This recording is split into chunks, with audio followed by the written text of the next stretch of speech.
자, 저번 시간에 이거 안 배웠어. 저번 주에요. 맞아. 찬이 말대로 선생님이 마지막으로 선생님과 함께 했던 공과가 에스더였어요. 선생님이 제일 좋아하는 성경인물 에스더. 에스더 선생님 왜 제일 좋아한다? 예뻐서. 시원이 잘 기억하네. 예뻐서 좋아한다. 그때 배웠던 내용이 뭐였냐면은 섭리라는 단어였어요. 섭리. 어려운 단어였죠? 섭리가 뭐랑 비슷한 거냐면은 우연이랑 비슷한 단어다라고 했어요. 예를 들어서 우리 각자가 교회에 왔는데 유초동부 일정이 엄마, 아빠, 할머니, 할아버지 일정보다 더 늦게 끝나게 된 거예요. 그러니까 엄마가, 할머니가 너 오늘 집에 버스 타고 혼자 와야겠다? 이렇게 한 거예요. 그래서 알겠어요 하고 집에 가려고 하는데 비가 너무 많이 오는 거예요. 근데 우연인 건데 신기하게 내 이름이 써져 있는 우산이 교회에 꽂혀 있는 거예요. 가다 보니까 길을 잃어버렸어요. 근데 보니까 어떤 아저씨가 너 어디 가니? 저 땡땡 아파트 가는데요. 이쪽으로 가야 돼. 우연처럼 알려주셨어요. 버스를 타려고 딱 버스를 탔는데 너무 긴장한 나머지 졸린 거예요. 잠들었어. 근데 누가 얘야 너 어디 가니? 지금 일어나야 되는 거 아니니? 하면서 깨워줬어요. 내가 집에 갔는데 아파트 집 비밀번호를 까먹은 거예요. 근데 옆에 어떤 사람이 니네 집 비밀번호 이거잖아? 알려줬어요. 자, 이건 다 우연일까요? 자, 조금만 생각해보면은 이게 우연인 것 같지만 사실 뒤에서 누군가가 내가 버스를 처음 타고 집에 오니까 저학년 같은 경우에는 집에 잘 오나 뒤에서 누가 보호해 준 것 같지 않아요? 우산도 주고 누가 길도 알려주고 버스에서 깨워주고 집 비밀번호도 알려주고 다 우연인 것 같지만 알고 보면은 부모님의 큰 그림이었다. 얘가 집에 혼자 버스 타고 올 수 있나 못 오나 내가 봐야겠다 하고 뒤에서 몰래 살금살금 미행했던 거예요. 그런 것처럼 우리가 살면서 우연인 것 같은 사건들이 너무 많아요. 내가 왜 대한민국에 태어났을까? 나는 왜 남자로 여자로 태어났을까? 나는 왜 대전동북교회에 오게 됐을까? 나는 왜 박경근 선생님을 만났을까? 이런 우연인 것 같은 사건들이 알고 보면은 다 하나님께서 계획하시고 나를 어디론가 인도하시고 날 퍼즐처럼 완성하기 위한 우연을 가장한 하나님의 섭리였던 거예요. 이게 에스더의 내용이었죠. 그리고 저번 시간에 성전의 예수님이라고 해서 예수님의 어린 시절을 배웠어요. 선생님이 참 이 공부하고 싶었는데 둘째가 태어나는 바람에 못했어. 이때 선생님이 하나 물어볼게요. 선생님이 이걸 하고 싶었어요. 뭐였냐면 선생님이 하나 물어볼게요. 달라트 주는 건 아니에요. 우리 유초정도 어린이 생각에는 예수님이 초등학생 시절이 있었을 거 아니에요? 그럼 예수님은 초등학생 시절에 거짓말을 할 수 있었을까요? 어떻게 생각해요? 친구를 때릴 수 있었을까요? 욕할 수 있었을까요? 어떻게 생각해요? 정답은 예수님은 어린 시절에 친구를 때릴 수도 있었고 거짓말할 수도 있었고 욕도 할 수 있었어요. 그렇지 현서 말대로 안 한 거예요. 왜 안 했을까? 이거 맞추면 달라드릴게요. 왜 안 하셨을까? 그냥 현석이 맞아요. 건설이 정답. 예수님은 우리가 초등학생 시절부터 죄가 없으셔야 됐어요. 왜냐하면은 죄가 있으면은 우리를 천국에 보낼 수 있어요? 없어요? 없어요. 그럼 예수님은 우리를 왜 천국에 보내고 싶었을까요? 나를 사랑하기 때문에. 예수님은 나를 너무나도 사랑하셔서 거짓말도 할 수 없었고 욕도 할 수 없었고 친구도 괴롭힐 수 없었어요. 왜? 죄를 짓는 순간에 내가 지옥 가니까. 마찬가지로 우리 어린이들도 누군가를 전도하고 구원하기 위해서는 예수님과 같은 마음이 있어야 되는 거예요. 그 친구를 사랑하고 나의 엄마를 사랑하고 내 동생을 사랑하는 마음으로 대해야지 그 사람을 예수님처럼 구원할 수 있다. 이게 예수님의 어린 시절을 통해서 배울 수 있는 내용이었어요. 자, 오늘의 주인공은 세례 요한인데 이게 초등부 친구들이 많이 헷갈리는 사람이 있어요. 누구냐면은 세례 요한도 있고 사도 요한도 있어요. 요한복음을 쓴 사람은 세례 요한일까 사도 요한일까? 맞아요, 정답이에요. 똑똑하네. 자, 요한이 성경에 2명 등장해요. 예수님한테 세례를 주었던 8근육이 엄청난 세례 요한이 있었고, 두 번째로는 예수님의 12제자 중 한 명이었던 요한 복음과 요한 1, 2, 3서와 요한 계시록을 썼던 사도 요한이 있었어요. 근데 우리가 오늘 배우는 요한은 예수님의 제자 요한이 아니고 세례 요한을 배울 거예요. 자, 같이 읽어볼까요? 시작! 나를 빛내는 사람이 아닌 예수님을 빛내는 사람이 되어요. 자, 목표만 봐도 알겠지만 세례 요한은 예수님을 빛내는, 예수님을 소개하는 사람이었어요. 자, 세례 요한에 대해서 배우기 전에 선생님이 저번에 애써는 구약이었고 이제 신약 성경을 배우죠. 선생님이 아주 간단하게 구약과 신약 사이에 있었던 400년의 역사를 간단하게 소개할 거예요. 근데 있잖아요. 이 내용은 절대로 이름도 외울 필요 없고 나라도 외울 필요 없고 아무것도 외울 필요 없어요. 왜냐하면 이거는 고등학교 때 배워요. 고등학교 때 배워요. 근데 왜 하냐면은 우리가 구약과 신약 사이에 400년이라는 엄청 긴 시간이 흘렀죠. 우리나라가 2026년하고 2426년하고 똑같을까요? 엄청나게 달라지겠죠. 그럼 400년 사이에 어떤 일이 일어날지 궁금하지 않아요? 선생님은 궁금했어요. 그래서 구약과 신약 사이에 있었던 400년의 역사를 선생님이 간단하게 얘기를 해주려고 해요. 절대로 외울 필요 없고 절대로 기억할 필요 없어요. 그냥 이랬구나 하고 지나가면 되는 거예요. 자, 처음에 우리가 마지막에 배웠던 느헤미야랑 에스라랑 스룹바벨이 성전을 지었던 내용으로부터 예수님 시절인 로마 제국까지 400년이라는 긴 시간이 흘렀어요. 근데 이스라엘이라는 나라는 되게 그 위치가 되게 재미있어요. 구글 어스트 킬걸. 안 키면 모를 텐데.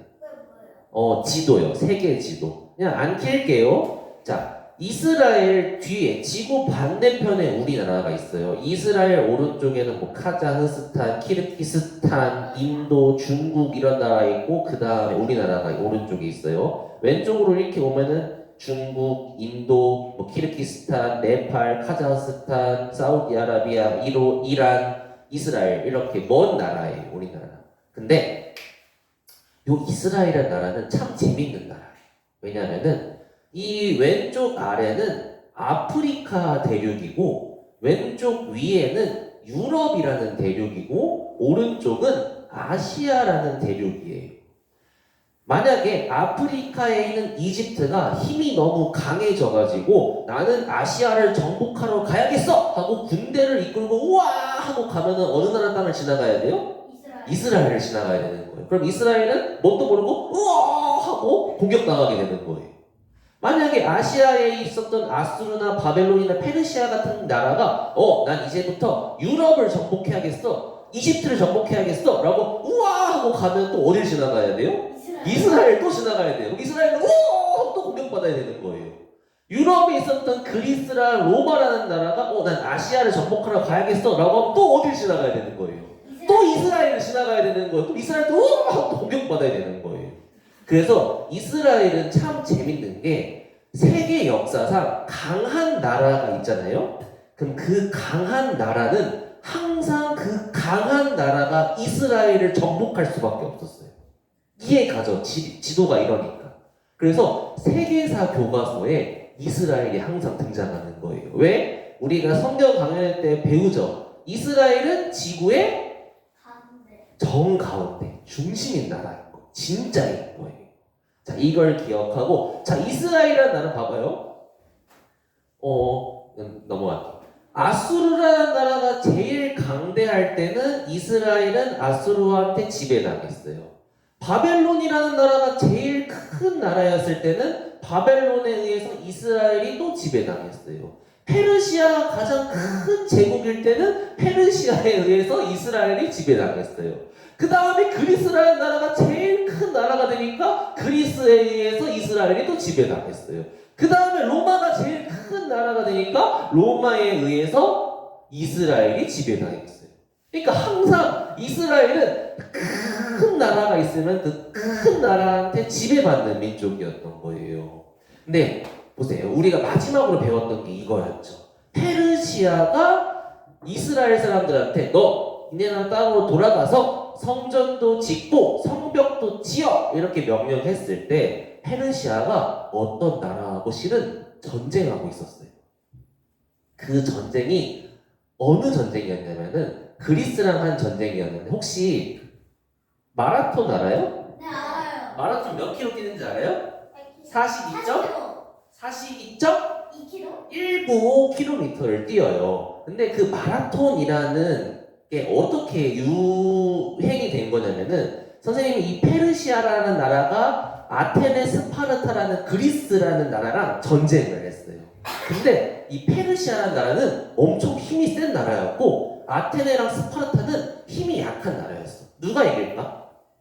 페르시아가 이기겠지. 근데 전쟁을 마라톤이라는 지역에서 했는데 아테네가 이긴 거예요. 그래서 야 우리가 전쟁에서 이겼다! 라는 걸 마라톤에서 아테네까지 그 승리했다는 소식을 전달하기 위해서 한 병사가 막 뛰어갔어요. 이 기쁜 소식을 우리가 승리했다는 이 소식을 빨리 아테네 사람들한테 알려야겠어. 막 뛰어간 거예요. 그 거리가 몇 킬로였냐면은 42.195km였던 거예요. 그걸 막 뛰어가서 여러분들 우리가 페르시아의 전쟁으로부터 아테네가 승리했습니다 하고 너무 너무 숨차가지고 깨꼬닥 하고 죽어버렸어요. 그래서 왜 죽어? 이렇게 알고 보니까 이제 마라톤에서 아테네까지 승리했다는 소식을 전달하기 위해서 뛰어온 거리가 42.195km였고 그걸 기념하기 위해서 지금 마라톤을 하고 있는 거예요. 그래서 마라톤이에요. 근데 그 뒤에 이 사람이 누구냐면은 바로 에스더의 남편이에요. 아하스웨로예요. 아니 잘생겼어요.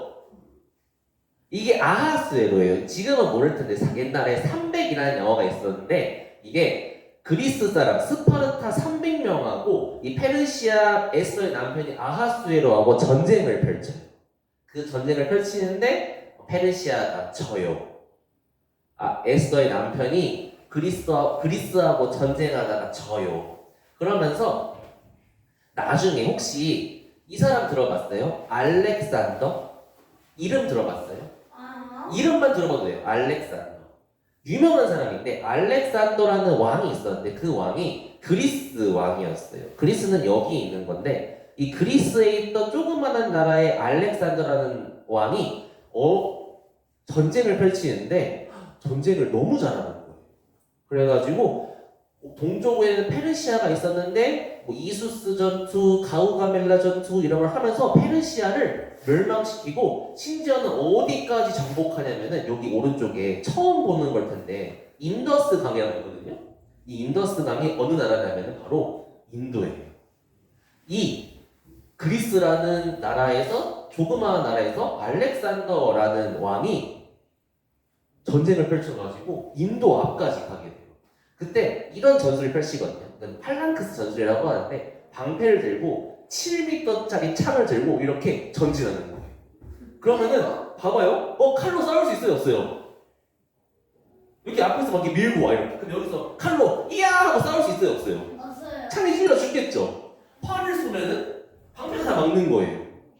돌을 던져도 다 막는 거야. 그러니까 이렇게 오니까 아무도 알렉산더 대왕을 막을 수가 없었던 거야. 그렇게 어디까지 가냐면은 인도까지 갔는데, 근데 인도에는 코끼리 부대가 있었어요. 그래서 알렉산더하고 인도하고 전쟁을 펼치는데 심지어 이 코끼리 부대도 알렉산더가 이겨요. 근데 알렉산더가 너무 전쟁을 많이 펼치니까 알렉산더의 부하들이 알렉산더 대왕님 이제 집에 가고 싶어요. 제 아내와 딸이 보고 싶어요. 돌아가요. 하니까 그래 돌아가자 해서 알렉산더 대왕이 돌아가게 돼요. 근데 그 알렉산더 혹시 이런 거 봤어요? 비너스상, 파르테논 신전 이런 거 봤어요? 혹시 그리스 로마 신화라고 들어봤어요? 제우스, 포세이돈. 요 파르테논 신전은 지금도 있는데 이 파르테논 신전은 아테나라는 여신을 기리기 위해 만든 신전이고 여기는 아프로디테, 세상에서 제일 아름다운 여신. 이런 걸 만들어낸 사람이 알렉산더예요. 그리스. 성경에는 헬라라고 나와요. 헬라. 아무튼 그렇게 강한 나라가 있었는데 근데 이 알렉산더 대왕이 인도에 가서 병을 얻어와요. 인도에 가가지고. 그래서 시름시름 앓다가 30살에 깨꼬닥 하고 죽어버려요. 아무리 강한 왕이어도 이렇게 세계를 지배한 왕이어도 병들어서 깨꼬닥 하고 일찍 죽어버린 거예요. 근데 알렉산더는 아들이 없었어요.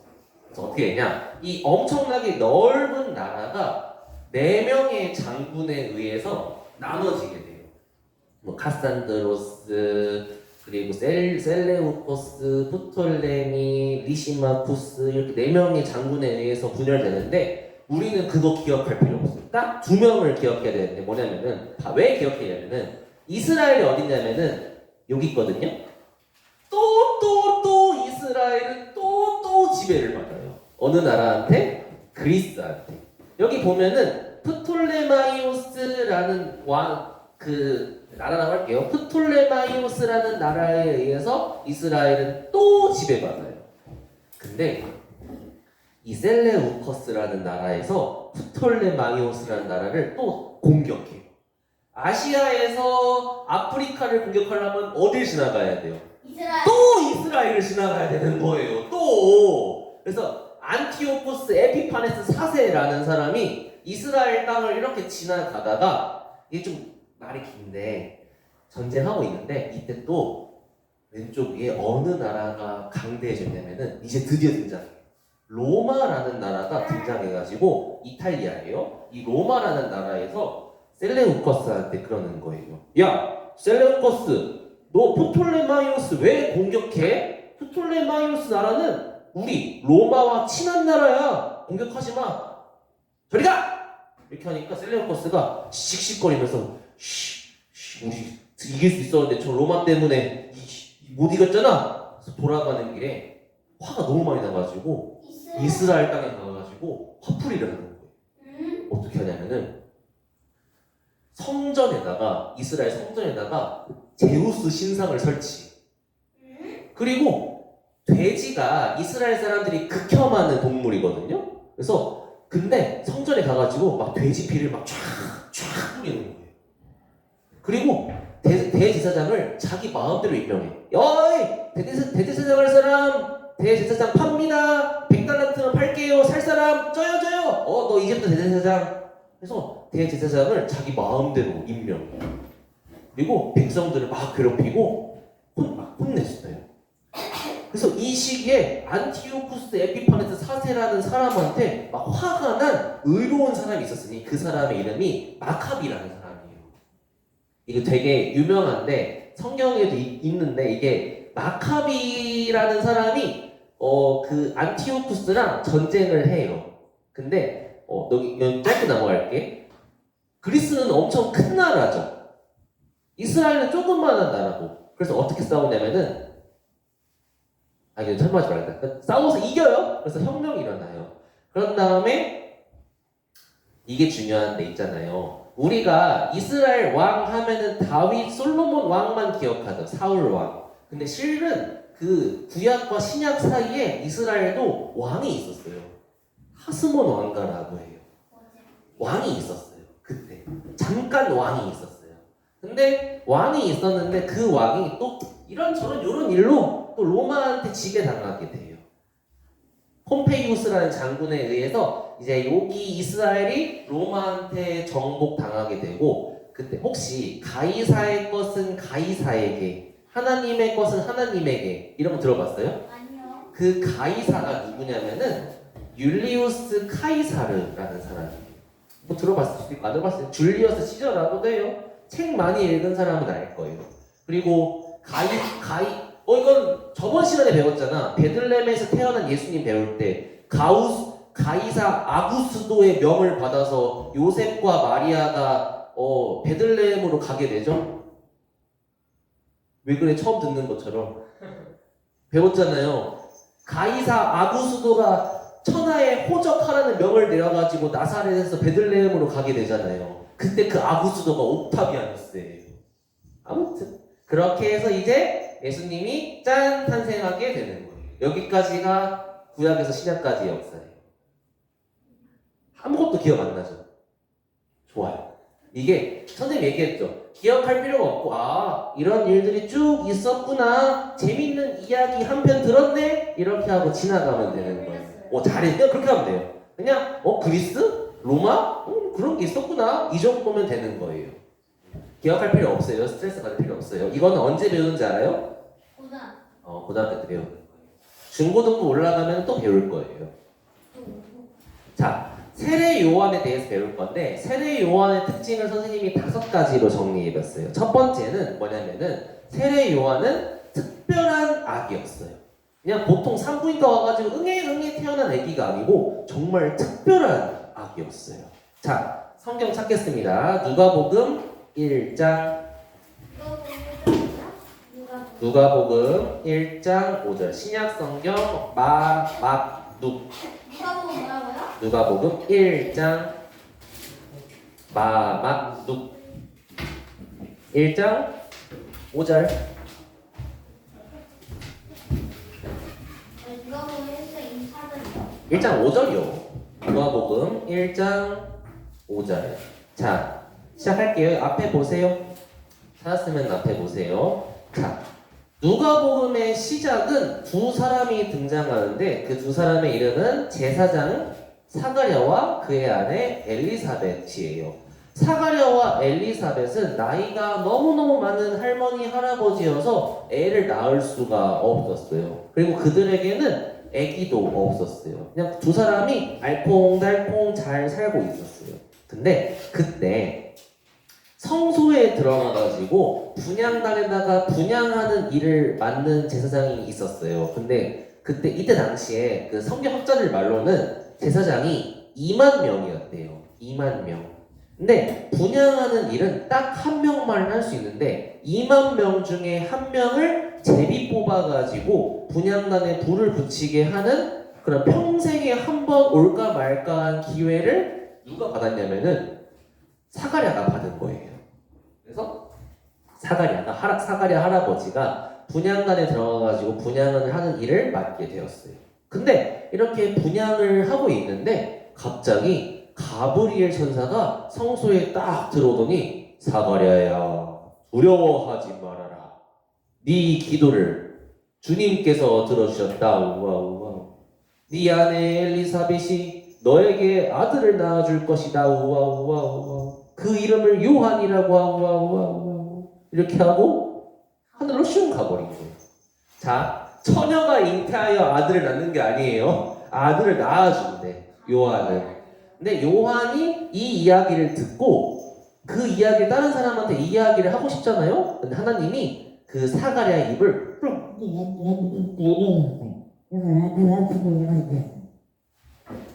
이 일이 이루어지는 날까지 너는 벙어리가 되어서 말을 못하게 될 것이다 해가지고, 실제로 사가랴는 집에 가서 이런 이야기도 못하고 결국에 임신을 해가지고 요한이 짠 하고 태어나게 되는 거예요. 그 요한은 사도 요한, 제자 요한이 아니고 세례 요한이라고 하는 거예요.